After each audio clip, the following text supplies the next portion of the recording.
কার্যক্ষমতা বৃদ্ধি করা এবং দেশগুলোর মধ্যে পারস্পরিক আস্থা গড়ে তোলাটাই উদ্দেশ্য। এমন একটি ইম্পর্টেন্ট মহড়াতে বাংলাদেশের নাম নেই। ১১টি দেশ যেখানে রয়েছে। কারণটি কি আসলে? এবং এই বিষয়টি নিয়ে বেশ তোলপাড় চলছে, আলোচনা চলছে, নানান ধরনের গুঞ্জন। আপনি কি মনে করেন? অনেক অনেক ধন্যবাদ। যে সামরিক মহড়াটা শুরু হবে, সেই মহড়ায় যে সমস্ত দেশ অংশগ্রহণ করছেন তাদেরকে আগে ভাগেই ওই অংশগ্রহণকারী দেশ থেকে কারা কারা যাবেন সেই তালিকাটা দিল্লিতে দেয়া নিয়ম ছিল। হুম, কিন্তু বাংলাদেশ যে কোনো কারণেই হোক সেই তালিকাটা দেয়নি। আর যেহেতু এখন বাংলাদেশ সশস্ত্র বাহিনীকে একটা সন্দেহের মধ্যে ফেলে দেওয়া হয়েছে, যখন আমরা বারবার বলছি যে আমাদের সশস্ত্র বাহিনীর ভিতর তেহরিকে তালেবান পাকিস্তান আছে এবং অন্যরা বলছে অন্য কিছু আছে। তো তাছাড়া আপনি জানেন যে এই ফ্যাসিস্ট ইউনূসের জমানায় বাংলাদেশ সামরিক বাহিনীর অনেক অফিসার, সশস্ত্র বাহিনীর, তারা ঘন ঘন পাকিস্তান যেতেন, পাকিস্তানি অফিসাররা বাংলাদেশে আসতেন, আইএসআই আসতো।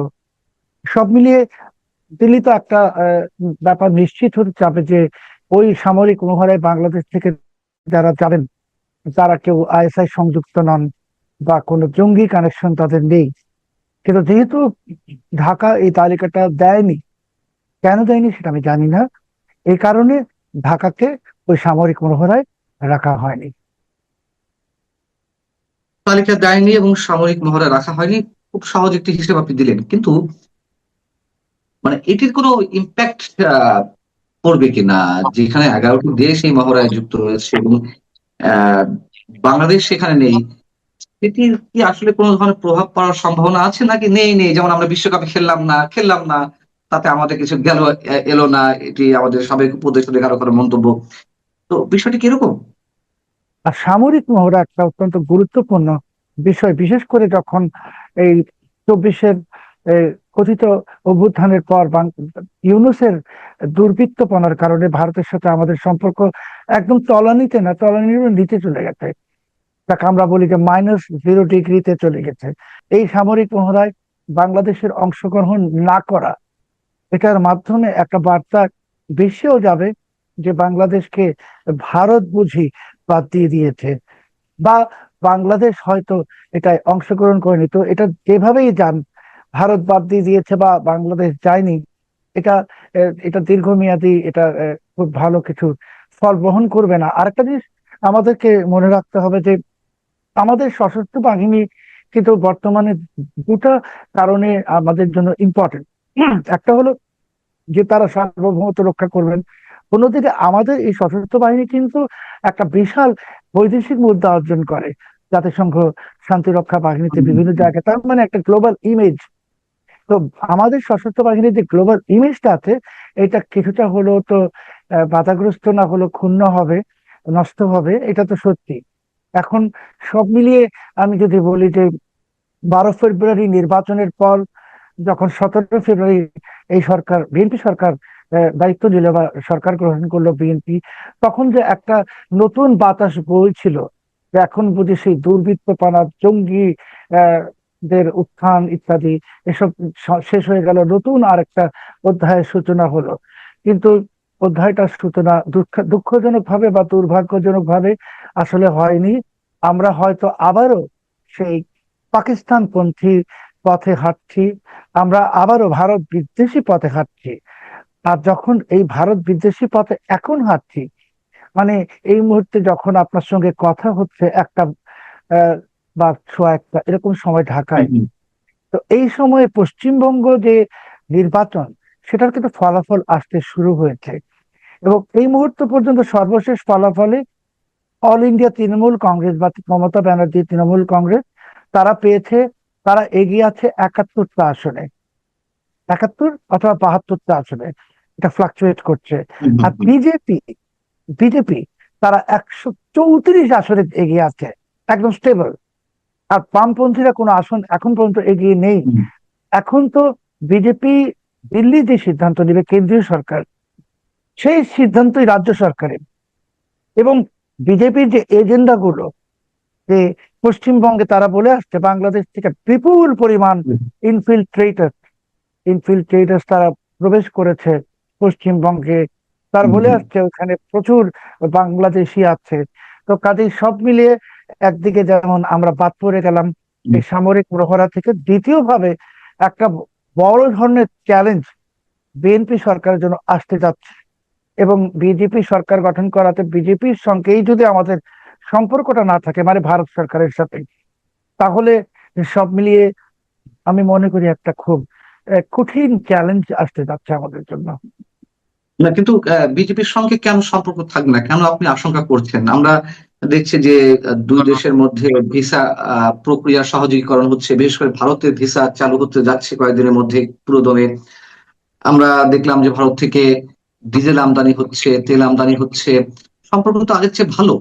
তাহলে আপনার এই আশঙ্কাটার কারণ কি? দেখুন, এই আপনার এই কথাগুলো একেবারেই সঠিক।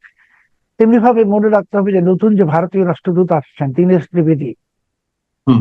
এতকাল ভারত কিন্তু টোটাল ট্রেডিশন ব্রেক করে একজন ক্যারিয়ার ডিপ্লোম্যাটের জায়গায় একজন পলিটিশিয়ানকে পাঠাচ্ছে। এবং দীনেশ ত্রিবেদী বিজেপির নেতা, মন্ত্রী ছিলেন। তার চাইতেও বড় কথা, তিনি তার আগে তৃণমূল কংগ্রেসের নেতা ছিলেন, তৃণমূল কংগ্রেসের মন্ত্রীও ছিলেন। হুম। এবং হুম। মমতার সঙ্গে বিরোধ হওয়ার কারণে উনি তৃণমূল কংগ্রেস ত্যাগ করে বিজেপিতে আসেন। তার মানে ঢাকায় যিনি ভারতের হাইকমিশনার আগামী সপ্তাহে আসবেন, কট্টর মমতা ব্যানার্জি বিরোধী, হুম। আরো সহজ করে বললে কট্টর বিজেপি পন্থী।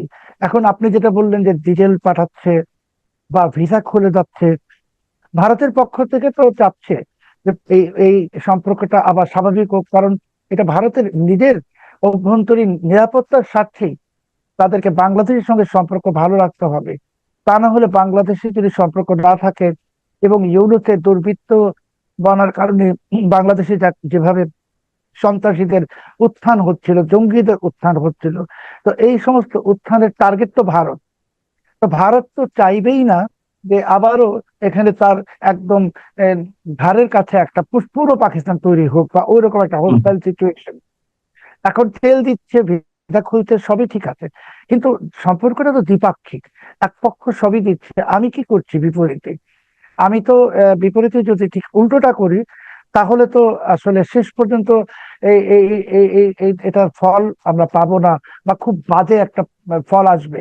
আর একটা জিনিস মনে রাখতে হবে আমাদেরকে, যে এই ভারতেই কিন্তু শেখ হাসিনা এখনো অবস্থান করছেন। হুম। হুম। এবং ভারত কিন্তু শেখ হাসিনাকে কোনো কিছুর বিনিময় ফেরত দিবে না। এটা কোনো প্রশ্নই ওঠে না, যারা বলেন এটা মিথ্যা কথা। কিন্তু কেন, ঠিক আছে। যেটা শোনা যাচ্ছিল যে আহ, ভারতের পক্ষ থেকে বা কেন্দ্রীয় সরকারের পক্ষ থেকে এমন একটি মেসেজ দেওয়া হয়েছে শেখ হাসিনাকে, যে তাকে অন্য কোনো তৃতীয় রাষ্ট্রে চলে যেতে হবে, বা বিশেষ করে কাতারে তাকে পাঠিয়ে দিতে চায়, বা তারা রিফাইন্ড আওয়ামী লীগ করুক, এরকম নানান ধরনের কথা শোনা যাচ্ছে। এবং এই যে কথাবার্তাগুলো শোনা, এবং যদি পশ্চিমবঙ্গে বিজেপি রাজ্য সরকার গঠন করে, যদিও পশ্চিমবঙ্গের সাথে আওয়ামী লীগের রাজনীতি এগুলো মিলানো যাবে না, তারপরও যেহেতু একেবারে আমাদের সীমান্তের পাশে, যেহেতু বিজেপি সরকারের আশ্রয়েই শেখ হাসিনা রয়েছেন, এই সবকিছু মিলিয়ে কি নতুন কোন সমীকরণ দাঁড়াতে পারে? আপনার কি মনে হয়? প্রথমত হলো, ভারতের কাছে এমন কোনো প্রস্তাব কেউই দেয়নি যে শেখ হাসিনাকে কাতার পাঠিয়ে দিন। আর আচ্ছা। শেখ হাসিনাকে কাতার পাঠিয়ে দেওয়ার যে ফর্মুলাটা যারা প্রচার করছেন, তা কাতার কেন শেখ হাসিনাকে নেবে? কাতারের সঙ্গে তো শেখ হাসিনার কোনো ঐতিহাসিক সম্পর্ক নেই। দ্বিতীয়ত হলো, কাতার এমন একটা দেশ যার সাথে মার্কিন যুক্তরাষ্ট্রের অত্যন্ত শক্তিশালী সম্পর্ক, সেখানে মার্কিন ঘাঁটিও আছে। তো আপনি এটা যদি কাতার না বলে অন্য কিছু বলতো, কেউ হয়তো আমরা এটা বিশ্বাস করতাম। কাতার কেন নিবে শেখ হাসিনাকে? কোনো কারণ নেই। তো ভারতের কাছে এরকম কোনো অনুরোধ যায়নি, আমি এটা দায়িত্ব দিয়ে বলছি। আর দ্বিতীয়ত হলো যে রিফাইন্ড আওয়ামী লীগ, এটা তো আওয়ামী লীগের পক্ষ থেকে আমেরিকার সঙ্গে যোগাযোগের চেষ্টা চলছে। এমনকি নয়াদিল্লিতে যে মার্কিন রাষ্ট্রদূত আছেন সার্জিও গোর, যিনি ডোনাল্ড ট্রাম্পের বন্ধু, তার সাথে আওয়ামী লীগের পক্ষ থেকে রিপিটেডলি অ্যাপয়েন্টমেন্ট চাওয়া হয়েছে। এবং উনি বলেছেন যে অ্যাপয়েন্টমেন্ট দিতে হলে শেখ হাসিনাকে বাদ দিয়ে আওয়ামী লীগ হলে উনি অ্যাপয়েন্টমেন্ট দিবেন। তার মানে ওয়াশিংটন বা মার্কিন ডিপ স্টেট তারা এখনো তাদের সেই মাইনাস টু ফর্মুলার অংশ হিসেবে তারা শেখ হাসিনাকে বাদ দিয়ে আওয়ামী লীগ চাচ্ছে। তা ওরা ভালো করেই জানে যে শেখ হাসিনাকে বাদ দিয়ে যদি আওয়ামী লীগ হয়, যেমন একটা মাথাবিহীন একটা দেহের যে অবস্থা, আওয়ামী লীগের একই অবস্থা হবে। তো ওয়াশিংটন চাইছে আওয়ামী লীগ যেন মুসলিম লীগ হয়ে যায় বা আরো কোনো কিছু হয়ে যায়, যেখানে এর কোনো অস্তিত্ব থাকবে না, হুম, ষড়যন্ত্র চলমান। তো আমি শব্দটা উচ্চারণ করেছি -2। তো আপনি বলবেন যে এখানে তো -1, শেখ হাসিনাকে বাদ দিলে -1, আসলে -2 কিভাবে? যে আজকে এই মাসের 4 তারিখ, বিএনপি সরকারের এখন 3 মাস পূরণ হতে আর মাত্র কয়েকদিন বাকি আছে। হুম, বাংলাদেশের রাজনীতির ইতিহাসে এত দ্রুত সময়ের মধ্যে, মাত্র 3 মাস সময়ের মধ্যে, কোন সরকার বা কোন ক্ষমতাসীন দল এত অজনপ্রিয় হয়ে যাচ্ছে, হাস্যকর হয়ে গেছে, এরকম হুম, কিন্তু নজির নাই। আওয়ামী লীগ 2009 সালে যখন নির্বাচনে জিতলো, বিএনপি যখন 91 সালে জিতলো, 96-তে আওয়ামী লীগ জিতলো, 2001-এ বিএনপি জিতলো, 3 মাস কিন্তু মধুচন্দ্রিমা সময় ছিল। তখন কিন্তু ওই সময়টাতে কোনো ফেইলিয়ার ছিল না। কিন্তু বিএনপি তো, এই যে বললাম যে 3 মাস পূরণ করতে যাচ্ছে কয়েকদিন পর, তো আপনাকে আমি বিনয়ের সাথে যদি প্রশ্ন করি যে বিএনপি সরকারের অর্জনটা কি? 3 মাসে কোনো অর্জন নেই।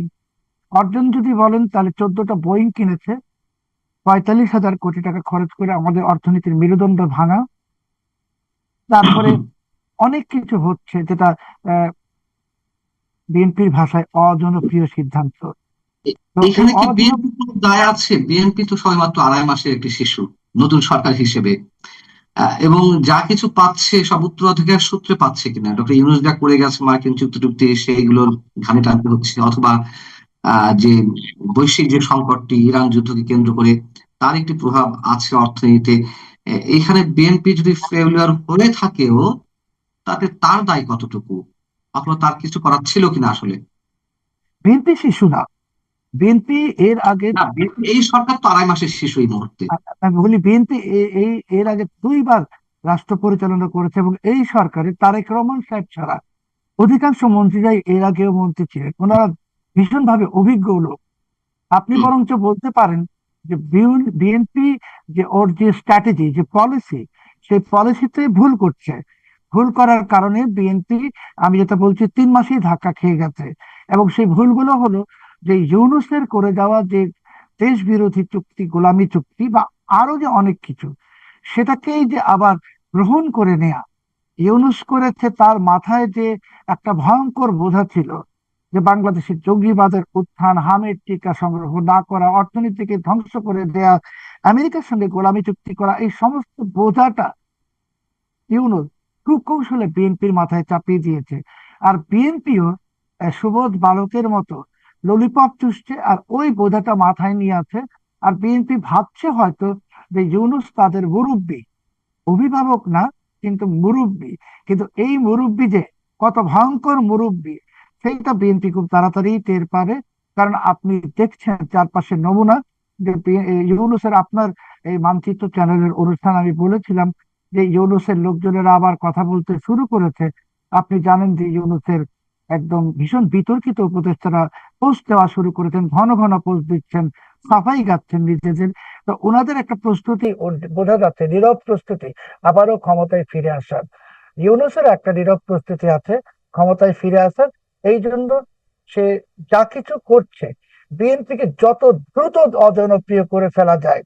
আর ইউনূসের সঙ্গে যে চালিকা শক্তি জামায়াতে ইসলামী এবং 71-এর পরাজিত শক্তি রাজাকার আল বদর, ওরা সবাই এখন ইউনূসের সঙ্গে জোট বেঁধে আছে। বিএনপি যদি মনে করে থাকে যে 5 বছরের জন্য নির্বাচন হয়েছে, 5 বছর পর যা হওয়ার হবে, ব্যাপারটা কিন্তু এরকম না। শেখ হাসিনা 2024 সালেও নির্বাচন জিতেছিল, সেই নির্বাচনটা একপাক্ষিক ছিল, এবং 2026-এর নির্বাচনটাও একপাক্ষিক ছিল। তো কাজেই ওই একপাক্ষিক নির্বাচনের পর জানুয়ারির 5 তারিখের নির্বাচনে শেখ হাসিনাকে আগস্ট মাসের 5 তারিখে কিন্তু দেশ থেকে চলে যেতে হয়েছে। কাজে বিএনপিকে মনে রাখতে হবে যে শেখ হাসিনার মতন একজন মানুষ, যিনি বাংলাদেশে অনেক অনেক ভালো কাজ করেছেন এবং 17 বছরের পুরনো একজন শাসক, উনি টিকতে পারেন নাই, 6 মাসও 7 মাস টিকতে পারেন নাই। সেখানে বিএনপি মাত্র 12 ফেব্রুয়ারি নির্বাচনে জয়লাভ করেছে, একপাক্ষিক নির্বাচনে, এবং খুবই বিতর্কিত একটা নির্বাচনে। চারপাশে এখন যে আবহ, হ্যাঁ, জি, বলুন। চারপাশে এখন যে আবহ দেখছেন, যে সুপ্রিম কোর্টের নির্বাচনে আওয়ামী লীগের ক্যান্ডিডেটদেরকে অংশগ্রহণ করতে দেওয়া হচ্ছে না। মানে বিএনপি হয়তো ধরেই নিয়েছে যে বাংলাদেশে আওয়ামী লীগের যদি 5 কোটি 6 কোটি ভোটারও থাকে, এদেরকে মৃত ধরে নিতে হবে, নিহত অথবা মৃত। তো এইটা তো আসলে বাস্তবতা না, বাস্তব না। বিএনপির জন্য এখন যে বিএনপি যাদেরকে মিত্র ভাবছে, বিএনপির অবস্থা হয়েছে সিরাজউদ্দৌলার মতো। সিরাজউদ্দৌলা যাদেরকে বন্ধু ভেবেছিল, আত্মীয় ভেবেছিল, আপনি জানেন সেই পলাচির ইতিহাস, তারাই সিরাজউদ্দৌলার পতন ঘটিয়েছিল। আজকে তারেক রহমান সাহেব যাদেরকে আত্মীয় ভাবছেন, পরমাত্মীয় ভাবছেন, মিত্র ভাবছেন, তারাই সময় মতো ওনার পিঠে ছুরিটা বসিয়ে দিবে। আর এই ছুরিটা বসানোর নেতৃত্ব দিবে মোহাম্মদ ইউনূস। বিএনপি যদি আজই, এক্ষুনি তার ভুলগুলো সংশোধন না করে, তাহলে বিএনপির জন্য সামনে অনেক খারাপ সময় আসন্ন। আমরা শেষ তার আগে একটা রেলিভেন্ট কোশ্চেন করতে চাই আহ, আওয়ামী লীগ প্রসঙ্গে। আপনি বলছেন যে আওয়ামী লীগ নেতারা নয়াদিল্লিতে মার্কিন রাষ্ট্রদূতের সঙ্গে দেখা করার চেষ্টা করছিল বা অ্যাপয়েন্টমেন্ট পায়নি। কেন অ্যাপয়েন্টমেন্ট পায়নি সেটিও আপনি বলেছেন, যে শেখ হাসিনাকে মাইনাস করার পূর্ব শর্তে তারা বসতে চান। আওয়ামী লীগ কি চায় যুক্তরাষ্ট্রের কাছে? এমন কোনো কিছু আপনার কাছে কোনো মেসেজ আছে কিনা? কাজে আমেরিকার স্থায়ী কোনো পলিসি নেই। আমেরিকার পলিসি হলো আমেরিকার সুবিধা কার কাছ থেকে আসবে। তবে জি। শেখ হাসিনা যেহেতু অতীতে আমেরিকাকে অনেক কিছু দেননি, যেমন এখানে সামরিক ঘাঁটি করা বা এই সমস্ত কিছু, আমি জানি না যে রাজনীতির বাস্তবতার কারণে বা অন্য যে কোনো কারণে শেখ হাসিনাই যদি আমেরিকাকে সেই ছাড়গুলো দিয়ে দেন, যেই ছাড়গুলো বিএনপি দিচ্ছে, তাহলে কিন্তু বাংলাদেশের রাজনীতির আহ, ভবিষ্যৎটা খুব গোলমেলে হবে, নাটকীয় হবে, এবং অনেক না, কিছু অনেক সময় ঘটবে। আমার শেষ যে বিষয় জানতে চাওয়া, যে মার্কিন রাষ্ট্রদূত যিনি নয়াদিল্লিতে আছেন, নয়াদিল্লিতে নিযুক্ত, তার কাছে কেন ধর্ণা দিতে হচ্ছে?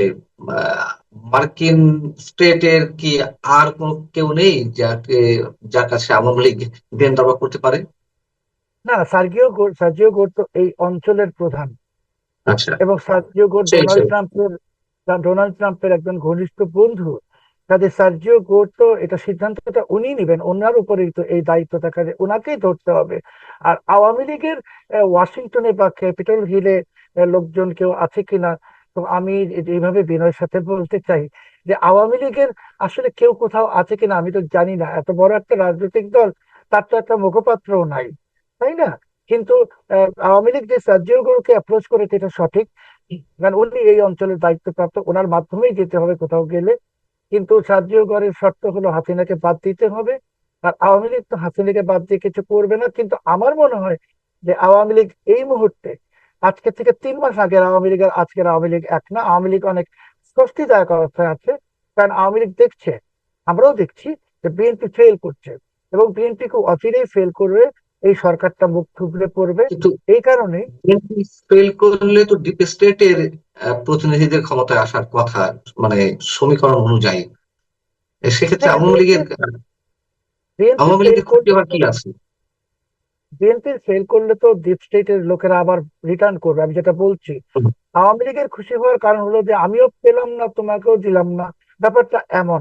আর বিএনপির একটু শিক্ষাও হবে যে এই ইউনুসের সাথে মিশে আওয়ামী লীগকে নিষিদ্ধ করে এটা করে ওটা করে, পরিণতিতে তাদেরও একই পরিণতি বরণ করতে হবে। বরং তো আমি মনে করি যে বিএনপির মধ্যে যদি একজনও বিচক্ষণ লোক থাকেন, এবং যিনি সাহস করে সত্যি কথাটা তারেক রহমানের সামনে বুকের উপর বলতে পারেন, তাহলে ওনার বলা উচিত তারেক রহমানকে যে এনাফ ইজ এনাফ।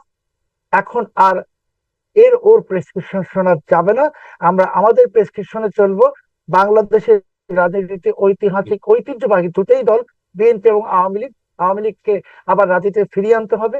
এতে তারেক রহমানের উপর চাপ কমবে। আওয়ামী লীগ রাজনীতিতে ফিরে আসলে জামাতে ইসলামের ব্লাড প্রেশার বেড়ে যাবে, এনসিপি কে খুঁজেও পাওয়া যাবে না। দেখবে যে ওরা বিভিন্ন হাসপাতালে ভর্তি হয়ে যাবে বিভিন্ন রোগ নিয়ে। কাজে বিএনপির জন্য এখন, যে আমি যদি বলি অক্সিজেন, সেই অক্সিজেনটাই আওয়ামী লীগ। এই দুই দল একখানে হলে বাংলাদেশের সার্বভৌমত্ব টিকিয়ে রাখতে পারবে, বাংলাদেশকে টিকিয়ে রাখবে এবং বাংলাদেশ বিরোধী ষড়যন্ত্রকে নস্যাৎ করে দিতে পারবে। জি, অনেক অনেক ধন্যবাদ সালাউদ্দিন শোয়েব চৌধুরী, আমাদেরকে সময় দেওয়ার জন্য। আপনি ভালো থাকবেন, আপনার প্রতি শুভকামনা। দর্শক নিশ্চয়ই আপনারা যারা এতক্ষণ আমাদের সঙ্গে ছিলেন, আপনারা ভালো থাকবেন।